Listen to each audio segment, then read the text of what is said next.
बिस्मिल्लाहिर्रहमानिर्रहीम नहमदुहु व नसल्ली अला रसूलिहिल करीम अम्मा बाद। বাংলাদেশের ঐতিহ্যবাহী মাদ্রাসা উম্মুল মাদারিস আজহারুল বাঙ্গাল হাটহাজারী দারুল উলুম মঈনুল ইসলামের আজকের এই বিশাল সমাবেশের মোহতরম সভাপতি হযরত মোহতন সাহেব, হযরত মঈন মোহতন সাহেব, হযরত নায়েব মোহতন সাহেব, হযরত শেখুল হাদিস মুহাদ্দিসিনে কেরাম, আসাদায়ে আযম, তালেবান উলুম নবুওয়াত। হাটহাজারী মাদ্রাসার সাথে আমার কলিজার সম্পর্ক আছে, মাদ্রাসার সাথে আমার কলবের সম্পর্ক আছে। এই দ্বীনি আদারায় আমার শ্বশুর খতিবে আজম হযরত মোল্লা সিদ্দিক আহমদ সাহেব প্রায় 14-15 বছর এখানে মুসলিম শরীফের উস্তাদ ছিলেন, মুহাদ্দিস ছিলেন। পরে লেখাপড়াও এখানে করেছেন, এখান থেকে সাহারানপুর দেওবন্দ গেছেন এবং শেখুল ইসলাম হযরত আল্লামা আহমদ শফি সাহেব হাতে আমি বাইয়াত হয়েছি এবং আল্লামা জুনায়েদ বাবুনগরী সাহেবের দোয়া পেয়েছি। তিনি আশা করেছিলেন, আল্লামা জুনায়েদ বাবুনগরী রহমতুল্লাহ আলাইহি, আমি কলেজে 26 বছর শিক্ষকতা করেছি চট্টগ্রামে, এরপরে আন্তর্জাতিক ইসলামী বিশ্ববিদ্যালয়ে 2 বছর শিক্ষকতা করেছি। তো ওনার একটা আরজু ছিল আমি যেন জীবনের একটা পর্যায়ে একটু হাদিসের দরস দিই। তো ওনার চেষ্টায় আমি জিরি মাদ্রাসায় প্রায় 4 বছর হবে তিরমিজি আউয়াল দরস দিতাম।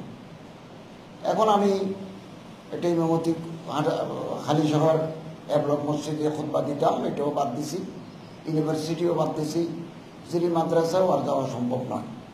জীবনের একটা ক্রান্তি লগ্নে চলে আসছি। আল্লাহ যতদিন কাজ করার শক্তি দেন করব, আল্লাহ তাআলা রহমত কামনা করব, আপনাদের দোয়া কামনা করব।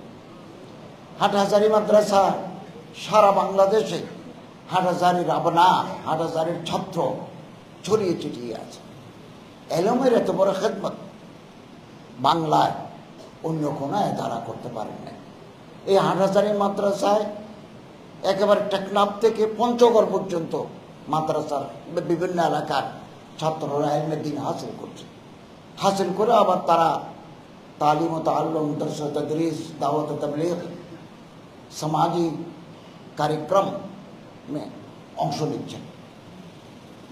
এটা বিশাল অবদান। এই অবদান কিয়ামত পর্যন্ত জারি থাকবে ইনশাআল্লাহ। আমি আপনাদেরকে বলি, এই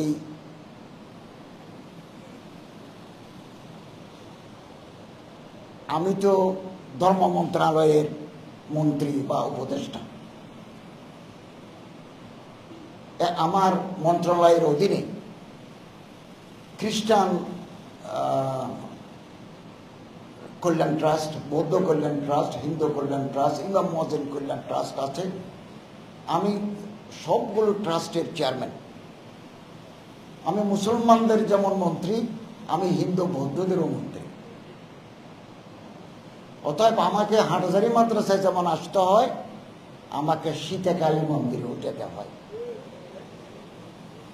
ইট ইজ নেসেসারি। আর না হলে আমি রাষ্ট্র চালাতে পারবো না। এবং জন্মাষ্টমীতে এটা আওয়াজ চলে আছে 52 বছর যাব, বদলাতে পারবেন আপনারা জনগণের ম্যান্ডেট নিয়ে, খোলাফায়ে রাশিদিনের আদলে রাষ্ট্র চালাবেন, এরকম ম্যান্ডেট নিয়ে আসলে পরিবর্তন আপনারা করতে পারবেন। এর আগে পারবেন না, আমি পারবো না। এটা দুর্গাপূজা আসন্ন, দুর্গাপূজার দিন আকলিয়ত যারা আছে, যাদেরকে বলা হয় মাইনরিটিস, এদের তাদের বড় পূজা, এদের সম্বর্ধনা বঙ্গভবনে হবে। রাষ্ট্রপতি, মহামান্য রাষ্ট্রপতি থাকবেন, আমি থাকবো ধর্ম মন্ত্রণালয়তে। জন্মাষ্টমীতেও ছিল। এটা আমাদের করতে হবে। দেশ যদি আরেক ধরনের আপনারা করে ফেলতে পারেন, এখন যেমন দেশ আরেক ধরনের হয়ে গেছে, আমরা আসছি আপনারা যদি জনগণের ম্যান্ডেট নিয়ে, জনগণের সাপোর্ট নিয়ে, কিন্তু অতীতের ইতিহাস তো বেশি ভালো নয়। আমরা তো আলেমরা বিভিন্ন দলে বিভক্ত, আমাদের মধ্যে অহুবত কোথায়, বরাবরি কোথায়, ভাইচারগি কোথায়? স্বাধীনতার 52 বছর পরেও যদি আপনারা ঐক্যবদ্ধ হতে পারেন, রাষ্ট্রকে আরেক ধরনের করবেন কোন আদর্শের ভিত্তিতে, এটা করার হক আপনাদের আছে। এটা করে ফেলেন না, তারপরে যেটা আপনারা চান সেটা করতে পারবেন, করতে পারবেন।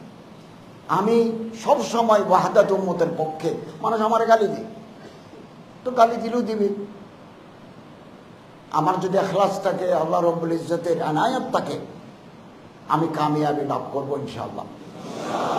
আমি রাজশাহী গেছি 4-5 দিন আগে, নেমে গেছে আহলে হাদিসের মাদ্রাসায়, 2টা আহলে হাদিসের মাদ্রাসা ভিজিট করেছে।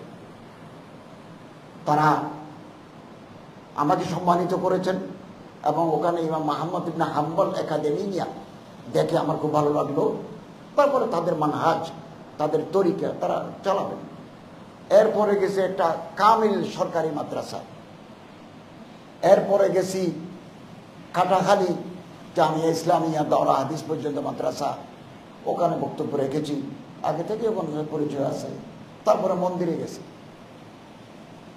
শ্রী শ্রী গৌরাঙ্গ দেব ঠাকুরের মাজারে গেছি, কিছু খাবারও দিয়েছি গরিব হিন্দুদেরকে। এটা দেওয়ার জন্য আমাদের ফান্ড আছে, আমাদের বরাদ্দ আছে। এই দুর্গা পূজার জন্য রাষ্ট্রের বরাদ্দ 4 কোটি টাকা, আগে দিত 2 কোটি 3 কোটি আগের জমানায়, এবারে 4 কোটি টাকা দিছি। এই 4 কোটি টাকা 1 পয়সাও আমরা মন্ত্রণালয়ে না রেখে ডিসিদের মাধ্যমে হিন্দু পূজারীদের মধ্যে ভাগ করে দেব, 1 পয়সাও রাখবো। আর আমি 100% সততার সাথে আমার দায়িত্ব, রাষ্ট্রীয় দায়িত্ব আমি পালন করছি। আমি 1 পয়সা ঘুষ খাবো না, আমি কোনো দুর্নীতির কাছে যাব না, আমি একটা বৈষম্যহীন সমাজের স্বপ্ন দেখি। এই রাষ্ট্রীয় দায়িত্ব যখন হাতে এসেছে, এটা আমি পালন করার চেষ্টা করব। আমার যারা উপদেষ্টা বন্ধুরা আছেন, আমি প্রত্যেককে, ওলামাদের প্রতিনিধি গেছেন, হেফাজতের প্রতিনিধি গেছেন, মোল্লা সাজ্জাদুর রহমান সাহেবের নেতৃত্বে আমি চিফ অ্যাডভাইজারের সাথে যোগাযোগ করে দিয়েছি, ওনারা ওনাদের বক্তব্য রেখেছেন। তারপর রাজনৈতিক দলের নেতৃবৃন্দ, ইসলামী রাজনৈতিক দলের নেতৃবৃন্দরা গেছেন, আমি তাদের মিট করে দিয়েছি। আমি ভিতরে থাকি, আপনাদের প্রতিনিধি হিসাবে যতটুকু করা দরকার সেটা করতে দ্বিধা করবো না ইনশাআল্লাহ। এবং বিদেশে বাইনাল আকওয়ামি সাতাহ বাংলাদেশ সম্পর্কে একটা মিথ্যা প্রচারণা চলছে। সেটা কি? যে এখানে এই দেশে হিন্দু, বৌদ্ধ, খ্রিস্টানরা তাদের ধর্মীয় কাজ করতে পারে না। ইন্ডিয়ান চ্যানেল আছে, বাইরের চ্যানেল আছে, সবগুলো মিলে একথা। 2টা ভারতীয় চ্যানেলকে আমি সাক্ষাৎকার দিয়েছি, ওখানে আমি বলেছি যে যে প্রচারণা চালাচ্ছে এটা মিথ্যা। আমাদের দেশে হিন্দু, বৌদ্ধ, খ্রিস্টানরা তার ধর্ম পালন করার অধিকার আছে, ধর্ম চর্চা করার অধিকার আছে, আমরা ওখানে কোনো বাধা দিচ্ছি না। যারা বলছে একথা সত্য নয়। এরপরে আমার সাথে ভারতীয় অ্যাম্বাসেডার আমার সাথে দেখা করেছেন, নেপালের অ্যাম্বাসেডার দেখা করেছেন, পাকিস্তানের হাই কমিশনার দেখা করেছেন, আমেরিকার রাষ্ট্রদূত আসবেন আগামী সপ্তাহে, জাতিসংঘের হাই কমিশন থেকে লোক আসছে। তারা প্রত্যেকে বলতেছে we have been concern about the persecution of the minorities in Bangladesh, কিন্তু আমি categorically denied their objections, their complaints, their allegations. আমি বলেছি একথা সত্য নয়, একথা সত্য নয়। হিন্দুদের বাড়িঘর যদি কোথাও নষ্ট হয় বিপ্লবের কারণে, তো মুসলমানদের বাড়িঘর তো নষ্ট হয়।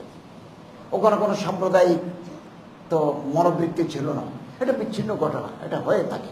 তবে আমরা এগুলো দমা বা এগুলো নিয়ন্ত্রণে রাখার জন্য রাষ্ট্র চেষ্টা করে যাচ্ছে, প্রত্যেকে সহযোগিতা করে যাচ্ছে। একথাই বারবার বলছে যে এখানে ধর্মকর্ম পালন করা যায় না, সব ভেঙে ফেলতেছে, সেই বিচ্ছিন্ন কিছু ঘটনা ঘটতে পারে। তো ইনশাআল্লাহ আজিজ, আমি আপনাদের কাছে দোয়া চাই, আল্লাহ তাআলার রহমত কামনা করি, সহযোগিতা চাই, যাতে আমরা একটা বৈষম্যহীন রাষ্ট্র আগামী দিনে যেটা প্রতিষ্ঠা করবেন রাজনৈতিক দলের নেতারা।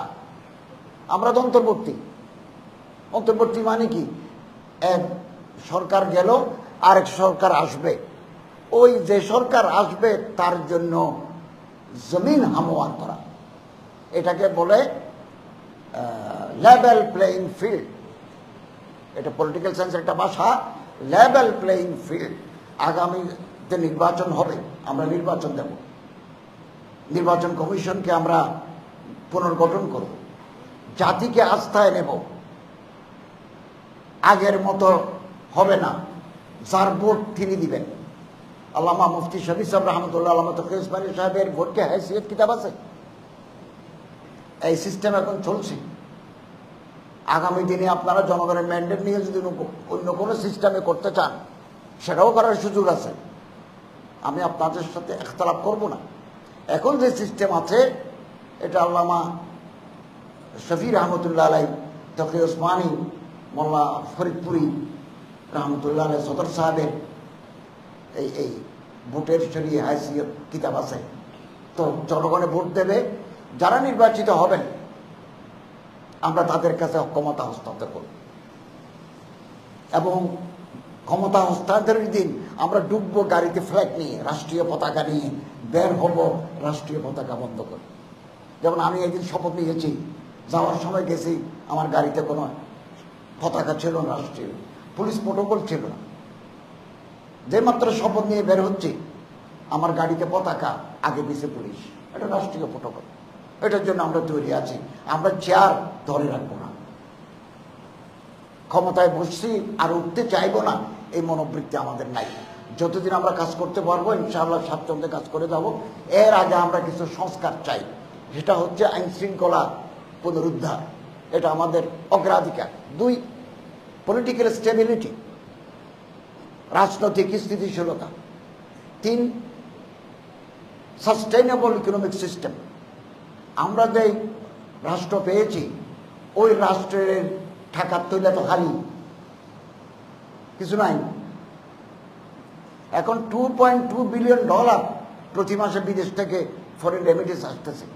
কিছু পাচার হওয়া টাকা আমরা পাইপলাইনে ছিল, ওই পাইপলাইনের ভিতরে টানিয়ে আবার ভিতরে ঢুকে দিছি, ওইটা আউট হতে পারে নাই।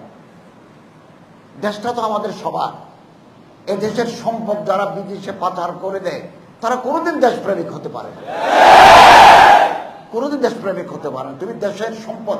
আরেকটা কথা কি জানেন,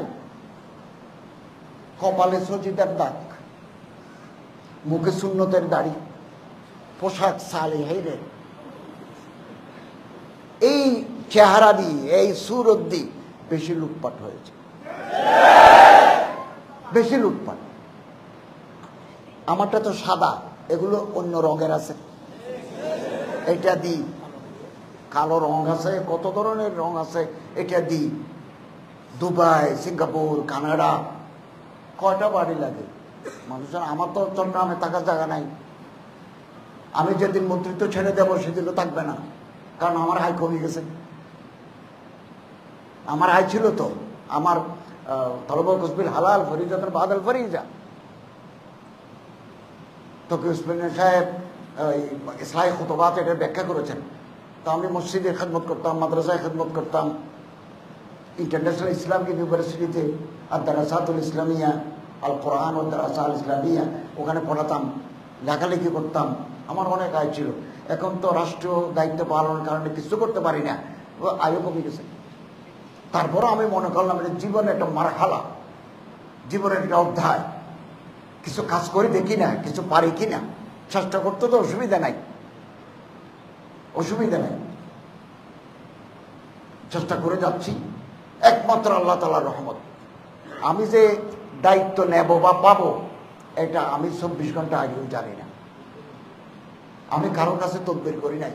আমি ঘুম থেকে উঠে দেখি যে আমার মানুষ অভিনন্দন জানাচ্ছে, শুভেচ্ছা জানাচ্ছে, কি রাত 8:30টায় শপথ নেব, আমি 6:30 পর্যন্ত জানি না যে আমার শপথ নিতে হবে। ঠিক 7টায় আমার ফোন করে ক্যাবিনেট সেক্রেটারি বললেন যে মহামান্য রাষ্ট্রপতি আপনাকে উপদেষ্টা নিয়োগ করেছেন, 8:30টায় শপথ, আপনি বঙ্গভবনে চলে আসবেন, আমার গাড়ি পাঠাচ্ছে, আপনি কোথায় আসেন? তো আমি কাছে ছিলেন, তো গেছি। এটা তুমি জানি বিল্লা, আমার কোনো প্রয়াস নাই। এই জন্য হাদিস অনুযায়ী যেহেতু আমি ক্ষমতা চেয়ে নিই নাই, আল্লাহ তাআলার রহমত আমার উপর থাকবে, আর আমি সৎ জীবন যাপন করি, আমার কোনো বদভ্যাস নাই, আলহামদুলিল্লাহ। আখলাক জ্ঞান হেদায়েত নাই, আলহামদুলিল্লাহ। আমার উপর আল্লাহ তাআলার রহমত আমি কামনা করি, আমি আল্লাহ তাআলার সাহায্য পাব। এবং এই আমি আপনাদেরকে বলি, আমার ছাত্র ভাইদেরকে বলি, আপনারা এখানে আসছেন, ভাগ্য আপনাদের ভালো, সৌভাগ্যবান আপনারা হাটাজারি মাদ্রাসায় পড়ার সুযোগ পাইছেন। সবাই বড় বড় আলেম, বিশ্ববিখ্যাত আলেম, মুহাদ্দিসিন, আদিব এখানে আছেন। তো দম বদম দমরা গনিমত দাম, প্রতিটি নিঃশ্বাসকে গনিমত মনে করে আপনারা এরম হাসিল করবেন, জ্ঞান অর্জন করবেন। खिदमत उस्ताद अवायत हम सब खानी मदाम वरजरा तहकीक खानी ताशफी मर्द कमाल। उस्ताদের খেদমত করবেন, নিয়মিত সবাকে হাজির থাকবেন, এবং কোন শব্দ যদি কানে আসে, চোখে দেখি, এটা তাহকিক করব, তাহলে আপনি মর্দে কামাল, বড় হতে পারবেন। অন্তর বড় করতে হয়, দৃষ্টিভঙ্গি বড় করতে হয়, ছোট মন নিয়ে বড় কোনো কাজ হয় না। এই হামাগিরি আমাদের থাকতে হবে। আল্লামা ইকবাল বলেন, पत्थर शीशा टूट जाती है पत्थर की चोट से, ऐसे शीशा तलाश कर जिससे पत्थर टूट जाए। পাথর মারে দিলে গ্লাস ভাঙি যায়, এই যে দরজার গ্লাস, পাথর মারলে গ্লাস ভাঙি যায়।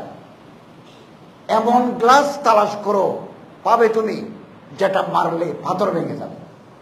মিল যায় তুঝে দরিয়া তো সমুদ্র তালাশ কর, নদী যদি পাও সমুদ্র তালাশ করো। একটা মুসলিম উম্মত যদি গঠন করতে পারি তো রাহবার তালাশ কর।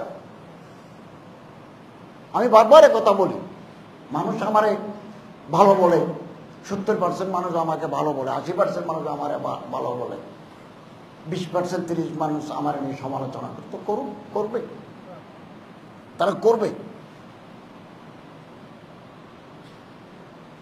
অতএব আসুন আমরা একে অপরের হাত ধরি, একটা বৈষম্যহীন ইনসাফ ভিত্তিক একটা সমাজ প্রতিষ্ঠার আমরা সূচনা করি। এটা বাস্তবায়ন করবেন, আমাদের হাতে সময় কম। কতদিন সময়?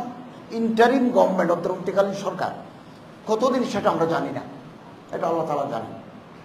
তবে কিছু সংস্কার করার আমরা সময় এবং সুযোগ পাব। এটা করেই, এটা মানুষের আকাঙ্ক্ষা। কারণ এখন যদি আমরা নির্বাচন দিই তো এ গেল বি আসবে, সি গেল ডি আসবে, ক গেল খ আসবে, মানুষের কি লাভ হইল? আমরা কিছু সংস্কার করে লেভেল প্লেইং ফিল্ড তৈরি করে নির্বাচিত সরকার যারা আসবেন তাদের হাতে ক্ষমতা দিয়ে আমরা চলে আসব। আপনাদের পরামর্শ চাই। আপনাদের, আমার মন্ত্রণালয় সম্পর্কে আপনাদের কোনো অভিযোগ থাকলে সেটা সরাসরি আমারে লিখতে পারেন। আমরা এগুলো ফাইল করতেছি, এবং ইনশাআল্লাহ আজিজ কোনো অভিযোগ থাকলে আমাদের বিভাগীয় পরিচালক আমার সাথে আছেন, তার সাথে আপনি যোগাযোগ করতে পারেন, অথবা কোনো পরামর্শ থাকলে সেটাও করতে পারেন। আমি ইনশাআল্লাহ আজিজ আপনাদের খেদমতে আছি। আমার হাতকে আপনারা শক্তিশালী করবেন। ফেসবুকে স্ট্যাটাস দেন কেন? আমাকে বলেন না, I am available everywhere in Dhaka, in Chittagong. আমি তো আসি, আপনি আমার চিঠি লিখতে পারেন। এটা না ইসলাহের তরিকা। ফেসবুকে দিই, ওই ফেসবুকের রিডার বাড়ালে আপনারও তো লাভ হবে, কিছু টাকা পাবেন, অথবা এই হবে, জাতির তো ক্ষতি হয়ে গেল। আমি মানুষ, আমার তো ভুল হতেই পারে। তো আপনি আমার ইসলাহ করেন, আমাকে আপনি ফোনে পাবেন না। আমার 6 জন সেক্রেটারি, 6 জন, তো আমারে পাবেন না, কিন্তু আমার পিএসদেরকে পাবেন আপনি। আমার পিএস, আমার এপিএস, আমার পিও, আমার অ্যাসিস্ট্যান্ট, 6-7 জন আছে। ওরা সব সময় মোবাইল নিয়ে বসে আছে। আপনি ওখানে আমার খতা কুসুর লক্সিস আপনি ধরে যান। আমি তো মানুষ, আমি এসরা হয়ে যাব। ফেসবুকে লাল করি, ফেসবুকে সবুজ দিই, এগুলো করে বাহাদুরি হবে না, খুব বাহাদুরি হবে না এগুলো। আল্লাহ তাআলা আমাদের সবাইকে হেফাজত করুন, আমিন। আমাদের হযরত মুহতামিম সাহেব কিছু কথা বলেছেন। আচ্ছা, হজ কমানোর জন্য আমি খুব আপ্রাণ চেষ্টা করছি, কিন্তু কিছু ক্ষেত্রে বাধা আছে। যেমন আমি নিজেও জানতাম না প্রতিটি হাজির জন্য সৌদি গভর্নমেন্টকে একটা টাকা দিতে হয়। এটা এমন কম নয়, মানে ওই যে মডার্ন ফিস ছাড়াও আমি এটা জানতাম না। মিনা, মুজদালিফা, আরাফা ওই সমস্ত এলাকায় ABCD এভাবে ভাগ করে রাখছেন সৌদি গভর্নমেন্ট। আপনি এ জোনে থাকলে এক ভাড়া, বি জোনে থাকলে আর এক ভাড়া। এগুলো ডলারে প্রতিটি হাজিদের জন্য সৌদি গভর্নমেন্টকে দিতে হয়, ওখানে নিবন্ধন করতে হয়। মিশর থেকে গতবার কিছু অনিবন্ধিত হাজি আসার কারণে মারা গেছেন, রাস্তায় পানি না পেয়ে মারা গেছেন। ওরা বললো তুমি তো রেজিস্ট্রেশন করো নাই, রেজিস্ট্রেশন করলে তো আমি ঘর দিতাম, তোমার খাবারের পানি দিতাম। তুমি তো এমনি ট্যুরিস্ট ভিসা নিয়ে ঢুকে গেছো, তো আমি তোমার পানি করতে গিয়ে দেবো। তো এই জন্য ওখানে একটা বড় অ্যামাউন্ট দিতে হয়, বিমানে একটা বড় অ্যামাউন্ট দিতে হয়, মক্কা মদিনায় হাজিরা অবস্থার জন্য একটা বড় অ্যামাউন্ট দিতে হয়। এই তিনটে অ্যামাউন্ট মিলে প্যাকেজটা হয়। আমি গতকাল বাংলাদেশ বিমানের MD সচিব ওনাদের নিয়ে মিটিং করেছি। আমি ওনাদেরকে বলেছি বিমানের ভাড়া 70,000 টাকা দিয়ে যদি ওমরা করতে পারে, 1,94,800 টাকা লাগবে কেন হজ করার জন্য, বলেছি এটা। এবং তারা আমাকে আশ্বাস দিয়েছেন আমরা এটা কমাবো। ডেডিকেটেড হজ ফ্লাইট যারা হাজি টানবে, আসার সময় তারা প্যাসেঞ্জার পায় না, বিমান খালি আসতে হয়, কিছু জমজমের পানি নিয়ে আসে, তাহলে বিমানের ফুয়েল কস্ট, জ্বালানি খরচ আছে। তো আমি বললাম জ্বালানি খরচ থাকলে তো আপনার ইনফ্লাইট ক্যাটারিং, বিমানের ভিতরে যে যাত্রীদের চা পানি দিতে হয়, খাবার দিতে হয়, এটা তো দিতে হচ্ছে না, এটা তো আপনার বাসে।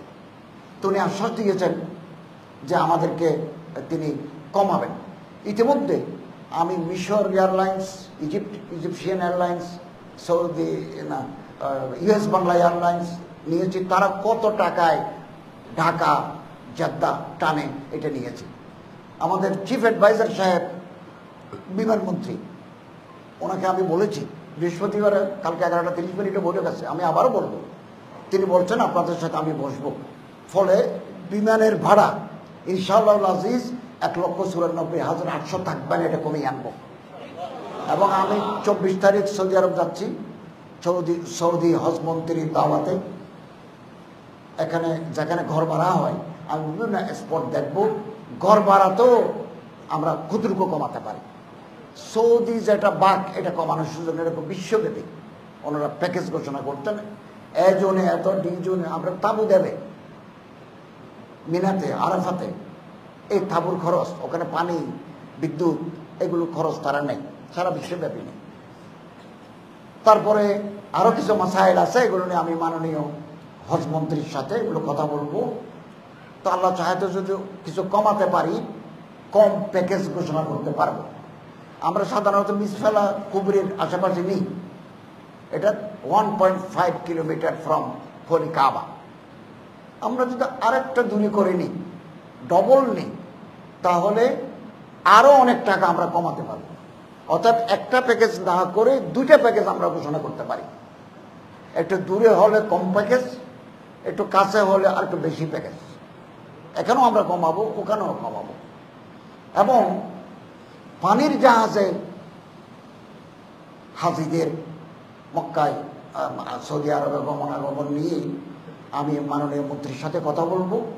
এখন সুদান, মিশর, এই দুটো দেশ জেদ্দা সমুদ্র বন্দর ব্যবহার করে হাজিদের ঢুকায়। আমি মাননীয় মন্ত্রীর কাছে প্রস্তাব করব, টোকেন অ্যাজ এ টোকেন আমাদেরকে যদি 3,000 হাজি পারমিশন দেন, আমরা প্রথমবার জাহাজে পাঠাই দেখি না, সুবিধা কি অসুবিধা কি, যদি এটা ভালো ফায়দা দেয় তাহলে ম্যাক্সিমাম 3টা প্যাকেজ ঘোষণা করতে পারবো। একটা বিমান পথ, আরেকটা হচ্ছে পানির পথ। এটা যদি সৌদি গভর্নমেন্ট মন্ত্রী মহোদয় অ্যালাউ করে, তিনি যদি এজাজত দেন, আমরা চিন্তা করতে ছোট্ট প্যাকেজ আমরা এভাবে ঘোষণা করতে পারি কিনা, এটাও চেষ্টা করবো ইনশাআল্লাহ আজিজ। আগের তুলনায় এখন আমরা যেহেতু স্থিতিশীল গভর্নমেন্টের দিকে যাচ্ছি, ইনশাআল্লাহ আজিজ হজের টাকা কমাতে পারবো বলে আমার বিশ্বাস। এই অ্যামাউন্টটা খুব বড় হবে না, যতটুকু হয় কমাতে পারবো, আমি এই মেসেজ সবার কাছে দিচ্ছি। দ্বিতীয় বল, দরা হাদিসের সনদ, এটা দিচ্ছেন আপনারা পাইছেন, এটার মাঠ পর্যায়ের কার্যকারিতা নাই তো নাই। এটা কি আপনাদের গড়ে এনে দেবে কোনো গভর্নমেন্ট? আপনাদের তো দাবি জানাতে হবে। হাইয়াতুল আউলিয়া বিল মাদারিস আল কওমিয়া, ওয়াফাকুল মাদারিস, আওয়াজ উঠুক না, এগুলো করবে শিক্ষা মন্ত্রণালয়। শিক্ষামন্ত্রীর সাথে তিনি অনেক মুআক্কার এবং অনেক বয়োবৃদ্ধ মানুষ, আমার খুব সম্মান করেন, ইজ্জত করেন, তো আমি ভিতর থেকে শক্তি দেব, আপনাদের পক্ষ হয়ে কথা বলব, কিন্তু দাবিটা তুলতে হবে আপনাদের। তো আপনারা নীরব, কে দেবে? দুনিয়াতে কোনোদিন হয়? আমি উপর থেকে দিলাম, আপনি মুখটাও খুললেন না, তো আমার মধু তো বাইরে চলে যাবে ভাই। আপনাকে মুখ খুলতে হবে খাওয়ার জন্য। এই পর্যন্ত তো হাইয়াতুল আউলিয়া অথবা ওয়াফাকুল মাদারিস থেকে কোনো মানুষ শিক্ষামন্ত্রীর কাছে যায় নাই। একটা ওলামাদের প্রতিনিধি গেছেন 4-5 দিন আগে শিক্ষামন্ত্রীর কাছে, যে শিক্ষা ব্যবস্থা আমরা 100% ইসলামী চাইব না, ওনারা বলছেন, তবে যা আছে ওখানে ইসলামের বিরুদ্ধে আমাদের নবী করিম সাল্লাল্লাহু আলাইহি ওয়াসাল্লামের ইজ্জতের উপর হামলা হয়, আমাদের ঈমান আকীদা নষ্ট হয়ে যায়, এরকম কিছু থাকতে পারবে না। তখন শিক্ষামন্ত্রী বলেছেন, ধর্মমন্ত্রীর সাথে আমার কথা হয়েছে, আমি 2012 সালের সিলেবাসকে সামনে রেখে এটা তলমিম করছি, আশা করি আপনাদের চাহিদা পূরণ হবে। ওনারা আবার আমার কাছে দেখা করতে আসছেন। তো শিক্ষামন্ত্রীর সাথে যখন আমি কথা বলি, আমি বললাম, স্যার, শিক্ষা ব্যবস্থা নিয়ে আপনাকে চিন্তা করতে হবে, মানুষের চাহিদা এটা নিয়ে বিগত সরকারের আমলে অনেক হয়েছে, অনেক আপত্তিকর জিনিস এখানে ঢুকে গেছে। তিনি বললেন, আমি এক্সপার্ট দিয়ে এগুলো পরীক্ষা করাচ্ছি, 2012 সালের আগেরগুলো থাকবে না। তিনি বললেন, আগে যে উল্টাপাল্টা ছবি ছিল এই ছবি নেই, এখন টুপিওয়ালা ছবি দিচ্ছি। ডোল ছিল যে ডোল বাদ দিছি তো। তা আমি বললাম, স্যার এলজিবিটি হবে, এলজিবিটিও বাদ। আবার কালকে দেখা হবে, কালকে আবার বলবেন। তো আপনারা ওয়াফাকুল মাদারিসের দাবি নিয়ে কি চান? আপনারা অনেক কিছু চাওয়ার আছে, আমি কথা দিচ্ছি, আমি 100% আপনাদের সাথে আছি। আমি হাটাজারির মাঠে যেমন খোলা মাঠে আছি, আমি সচিবালয়েও ভিতরে যেখানে আইন প্রণীত হয়, যেখানে কার্যকর হয়, সেখানেও আমি আপনাদের সাথে আছি। কিন্তু আপনাদের তো এটা ডিমান্ড করতে হবে, আপনারা তো করতে পারেন যে এই সনদ দিয়ে বিভিন্ন মসজিদে যে ইমাম নিয়োগ করা হয়, সেনাবাহিনী, বিমান বাহিনী, নৌবাহিনী, খতিব নিয়োগ করা হয়, কামেল হাদিস, কামেল ফিকহ, দাওরায়ে হাদিস। দাওরায়ে হাদিস আবার ওয়াফাকুল মাদারিসের স্বীকৃতি, হাইয়াতুল আউলিয়া, এটাও লিখে দিতে পারেন। এক, বিভিন্ন ক্যান্টনমেন্টে এই উস্তাদ নেই, এগুলোকে বলা হয় রিলিজিয়াস ইনস্ট্রাক্টর, এটাও আপনারা দাবি করতে পারেন। কাজী সাহেব নেই, তো কোথাও তো নাম নাই। আরো অনেক ক্ষেত্র আছে, দাওরায়ে হাদিসের সনদ দিয়ে রাষ্ট্রকে সেবা দেওয়ার অনেক পর্যায়ে আছে। তো এগুলো নিয়ে কাগজপত্র নিয়ে আসতে হবে, আমি না ভিতর থেকে ফাইট করবো, প্রয়োজনে চিফ অ্যাডভাইজারকে বলবো। চিফ অ্যাডভাইজারের বাড়ি তো হাটাজারি, দুর্যোগ ত্রাণ মুক্তিযোদ্ধা মন্ত্রী ফারুক আজমের বাড়ি তো হাটাজারি, অর্থমন্ত্রী নুরজাহান বেগম হাটাজারি, নুরজোয়া বেগম, মুর্শেদা, ফরিদিয়া, রিজওয়ানা, ওরা বিভিন্ন মন্ত্রণালয়ের দায়িত্বশীল।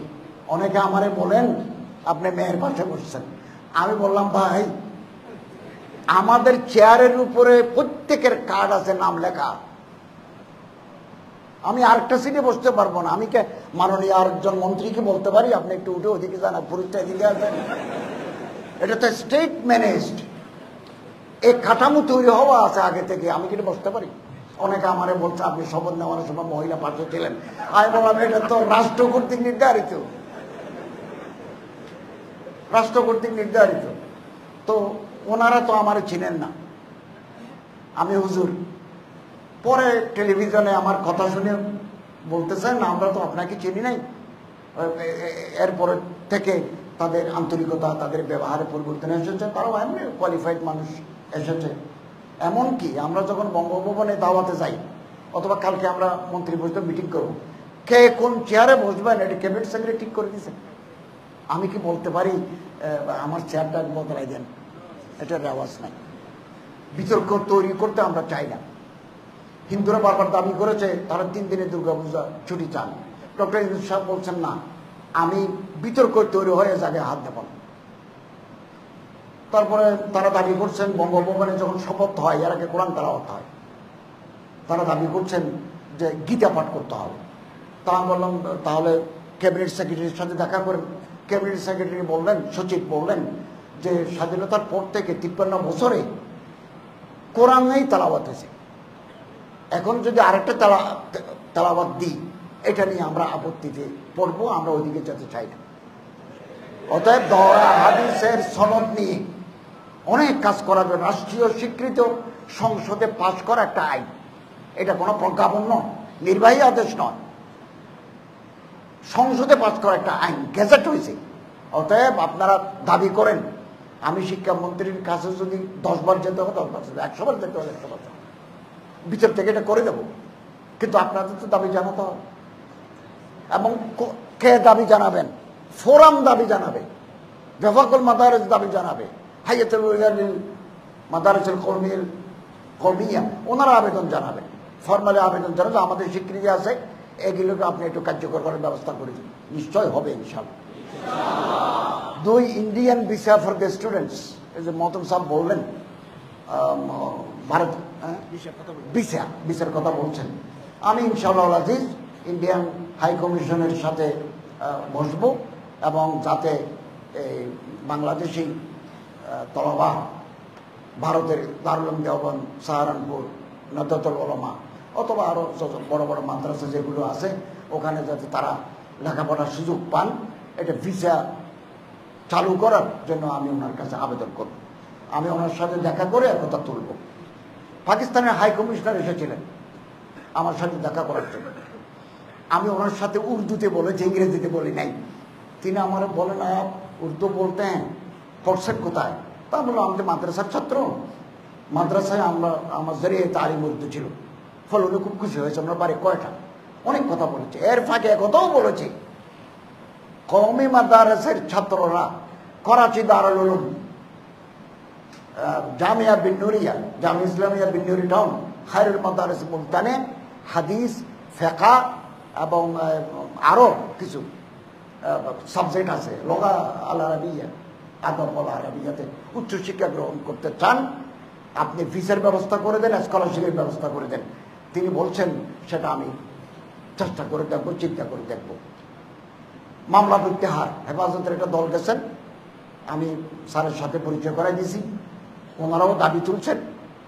তো দাবিটা একটা তালিকা করে দিতে হবে, অমুক ঠিকানা এই, মামলা নম্বর এত, থানা হাটাজারি, আদালত হাটাজারি বা আদালত চট্টগ্রাম, এভাবে করে দেন। তৈরি হচ্ছে, আমার হেফাজতের লোকেরা বলতে তৈরি হচ্ছে, এটা দেন। ইনশাআল্লাহ আজিজ কোন মামলা থাকবে না, আমরা প্রত্যাহার করে নেব ইনশাআল্লাহ। মডেল মসজিদ হাটাজারি, হযরত বলেছেন, মোহতরম সাহেব বলেছেন, আমি বিভাগীয় পরিচালককে ডেকে জিজ্ঞাসা করলাম কি খবর।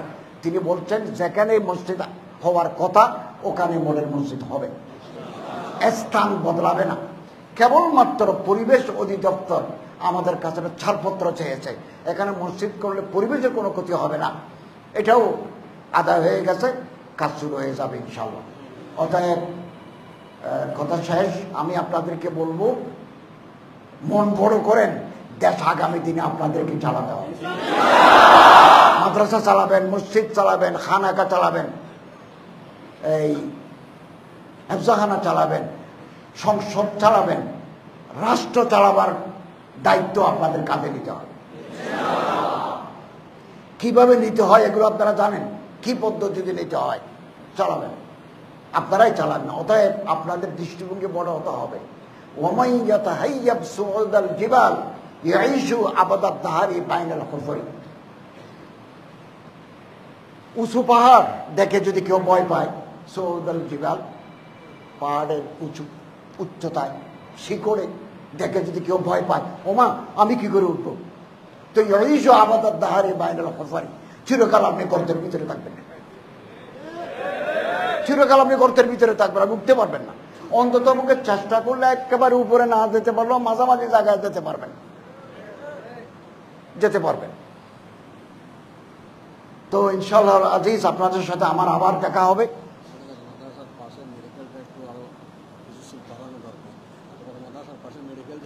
এটা গভর্নমেন্টের আমাদের জসিম ভাই আমার ছাত্র জমানা থেকে আমার বন্ধু আর কি। আমি যখন চট্টগ্রাম বিশ্ববিদ্যালয়ে পড়ি, উনি তখন হাটাজারিতে পড়েন, তখন থেকে জসিম ভাইয়ের সাথে আমার উঠা বসা। আমরা তখন থেকে আন্দোলন করেছি এই দেশে একটা বিপ্লব তৈরি হকের স্বপ্ন দেখেছে মৌলানা জসিম সাহেব সহ। তো উনি আমার প্রস্তাব দিচ্ছেন হাটাজারি মাদ্রাসার পশ্চিমে যে হাসপাতাল আছে ওখানে কিছু আসন বৃদ্ধি করার জন্য। এই স্বাস্থ্য মন্ত্রণালয়ের যিনি উপদেষ্টা নূরজাহান বেগমের বাড়ি হাটাজারি, উনি আসবেন তো, ওনার ধরেন না বেড বাড়াই দেন। আমাকে যদি বলতে হয় আমি বলবো ইনশাআল্লাহ।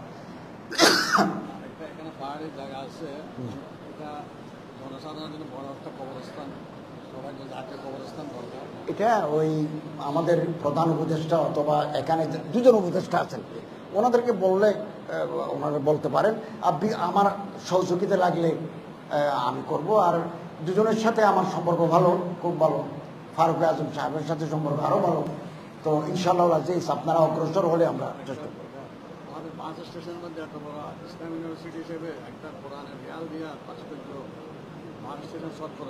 এখন কি আছে?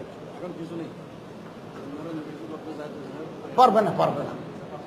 শুনেন, হাটাজারি মাদ্রাসার দিকে ঢোকার সময় যে গোল চত্বর আছে, হযরত দাবি করতেছেন ওখানে কোরআন অথবা ইসলামিক ক্যালিগ্রাফি দিয়ে একটা চত্বর তৈরি করার জন্য। ইনশাআল্লাহ আজিজ এগুলো যে মন্ত্রণালয় আছে আপনার একটা দাবি জানাতে হবে। আমি দাবিটা নিয়ে সামনে যাব, এটা দরখাস্ত দিতে হবে, এটা নিয়ে আমি সামনে যাব।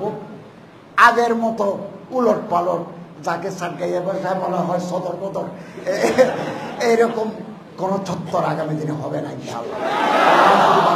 আলহামদুলিল্লাহ।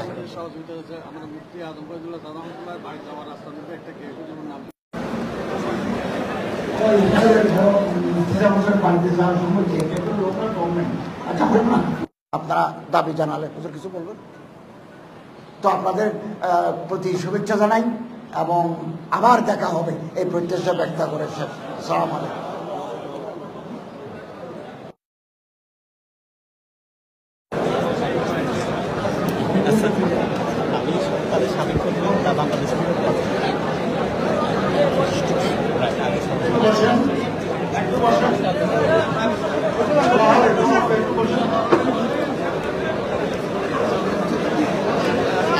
আপনি চট্টগ্রামের লোক, আমাদের চট্টগ্রামের কথা কিছু বলে না, আমাদের এখানে ইয়ে লাগছে।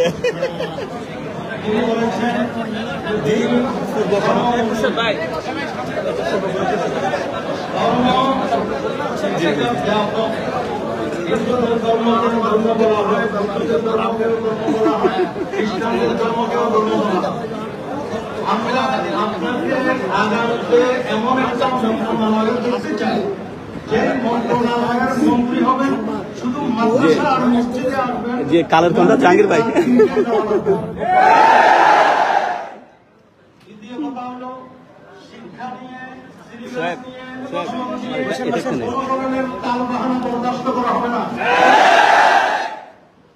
কোন নাস্তিক, কোন বেঈমান শিক্ষা নিয়ে আমাদের সমাজ নিয়ে ষড়যন্ত্র করবে, তাদের 20 দাঁত ভেঙে দিতে হবে। মাননীয় ধর্ম উপদেষ্টাকে অসংখ্য ধন্যবাদ, মোবারকবাদ। আমরা আনন্দিত, আপ্লুত আপনি এসেছেন, সময় দিয়েছেন। এই পর্যায়ে আমাদের মাঝে দোয়া মুনাজাত পরিচালনা করবেন অত্র জামিয়ার মুশরিফে মুহতামিম শেখুল হাদিস ছাত্র মুদারিস আমাদের সকলের উস্তাদ হযরত মাওলানা শেখ আহমদ সাহেব মুদ্দাজিল্লাহুল আলী।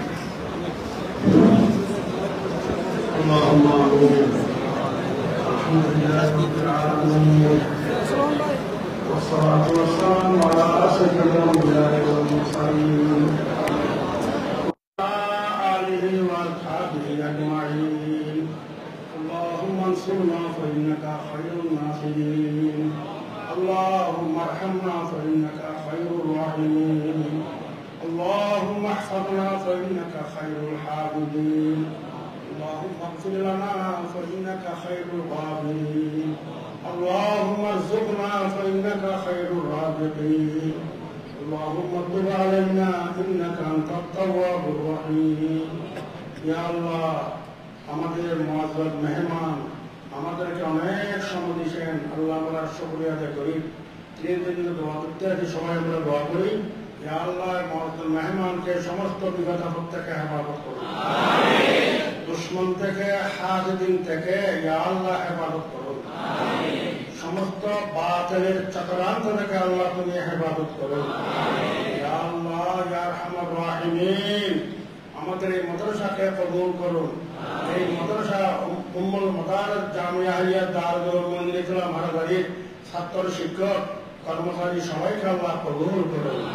ইয়া আল্লাহ মাদ্রাসা যারা সহযোগিতা করে, দান দক্ষিণা করে, ডোনার সবাইকে আল্লাহ তুমি কবুল করুন। পুরা পৃথিবীর সমস্ত মুসলমানকে হেফাজত করুন, বাংলাদেশের মুসলমানদেরকে হেফাজত করুন। ইয়া আল্লাহ ইয়া আরহামার রাহিমিন আমাদের মেহমান ঠিকভাবে কাজ করতে পারে মতো আল্লাহ সমস্যা যেমন না হয় তুমি আল্লাহ কবুল করুন। আল্লাহ ইয়া আল্লাহ কবুল করুন। আল্লাহ ইয়া আল্লাহ তোমার দরবারে দরখাস্ত করে দে, তোমার নবী বলেছেন ইন্নাকা হাজিয়ুল কারীম তাস্তাহি আন তারুকিয়াতাল আব্দ সিকরান ইযা রাফাআ কুফাইলে।